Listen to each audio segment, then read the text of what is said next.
To understand dry suit diving, let's begin with a look at why you get cold underwater. We'll compare how dry suits and wetsuits differ. Next, we'll go over the different types of dry suit construction, the undergarments you wear under them for insulation, and the appropriate weight systems, BCDs, and argon inflation systems you may use with dry suits.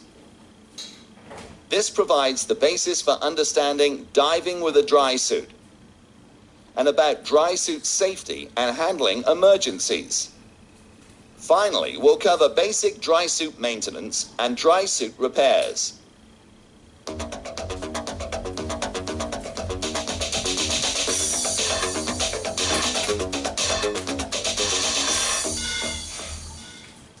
Practically everyone knows that water makes you cold faster than air at the same temperature. But have you ever asked yourself why? It's because water has a higher heat capacity than air. In other words, a given volume of water can absorb significantly more heat than the same volume of air. Thanks to its high heat capacity, water carries away heat about 25 times faster than air. It's a pretty warm day if it's 27 degrees Celsius or 80 degrees Fahrenheit. But in water the same temperature, even a swimmer cools pretty quick. Without an exposure suit, water has to be about 34 degrees Celsius, 93 degrees Fahrenheit or warmer for your body to keep up with heat loss. As we'll discuss in a moment, an exposure suit slows heat loss underwater. But while we say casually that a wet or dry suit keeps you warm, it's more accurate to say that it delays how long it takes to get cold.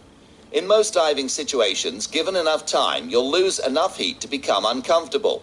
But with the ideal suit for the temperature, you finish the dive before you get too cool. There are 8 variables that affect how fast you lose heat in water. First, there's the water temperature. And second, how long you're exposed to the water. The insulating qualities of your exposure suit is a third. Your body's ability to generate heat is a fourth variable.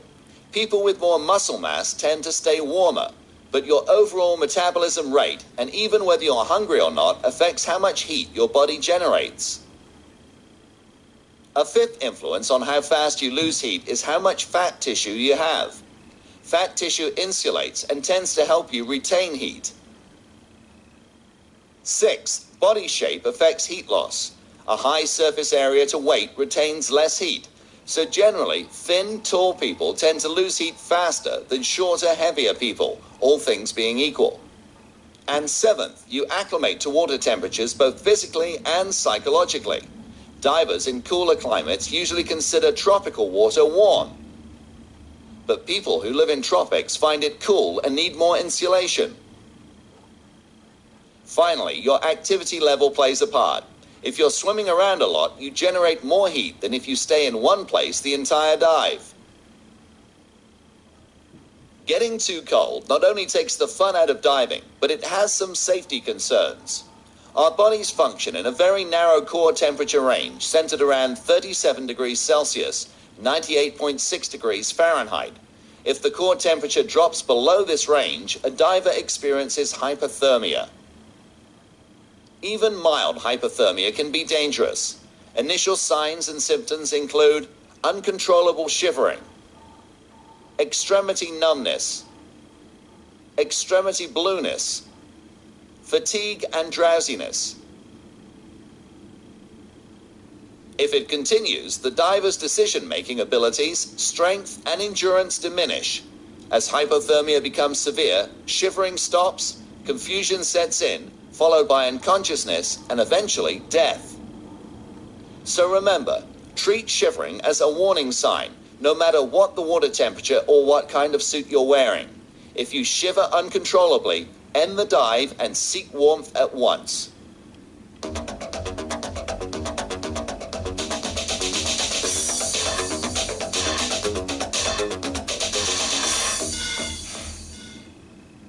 As you probably know, there are 3 basic types of exposure suits: body suits, wet suits, and dry suits. Bodysuits or skin suits have some insulating qualities, but they're primarily to protect you from sunburn and abrasion. So let's focus on wetsuits and dry suits. Wetsuits and dry suits both insulate you, but in different ways. A wetsuit is made of foam neoprene, which is a good insulator. When you start your dive, a thin water layer seeps in between the neoprene and your skin and gets trapped. Your body quickly heats this water, then heat loss slows because heat transfers slowly through the neoprene. However, the trapped water does nothing to slow heat loss. It still carries heat away as fast as it's lost through the neoprene to the water beyond. It's only the neoprene that insulates you. Thicker neoprene provides more insulation.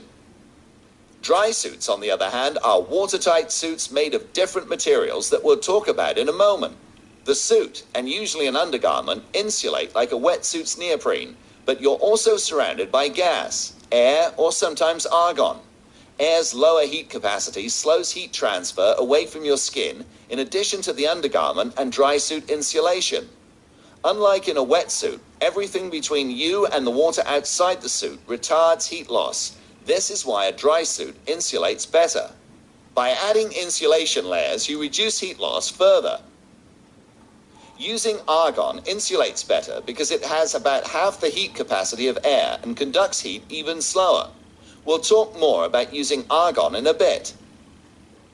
With modern dry suits in good repair, most divers remain completely dry, though perspiration causes some normal dampness. A few divers, especially those with lean arms, experience minor leakage, mainly around wrist seals when your movements create momentary channels that let in water. You can avoid this somewhat by putting the wrist seals higher on your arm.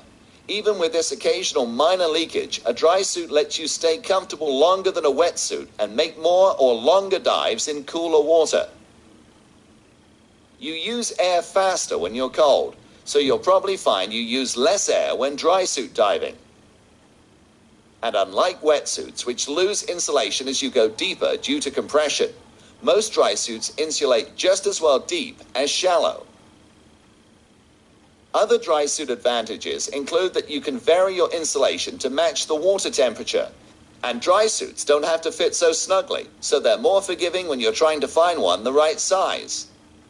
And after a dive, wetsuits can make you colder due to evaporative cooling. Most dry suits don't have this problem, and the undergarments keep you warm after you take the suit off. Of course, dry suits do have their drawbacks. For one, they cost more than comparable quality wetsuits, though they have a long lifespan and your cost per dive is usually lower. Dry suits tend to have a bit more drag when you're swimming, and you may need to wear a bit more weight. If you expect your dry suit to give you reliable, dry, warm dives, you have to give it more pre-dive and post-dive care than a wetsuit. This even includes how you fold and carry it to and from the dive. So, there's no one right suit for all diving. You choose your exposure suit based on the water temperature, the weather, how long you plan to be in the water, how easily you chill, how much you'll be exercising, how deep you'll be, and how well you personally generate and retain heat. For cooler water, you'll usually want to choose a dry suit.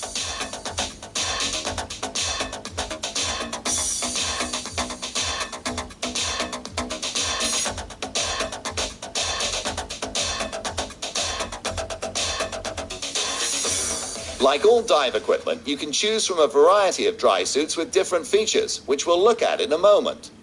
But all dry suits have special watertight zippers, seals at the neck and wrists, an inflator valve, and an exhaust valve.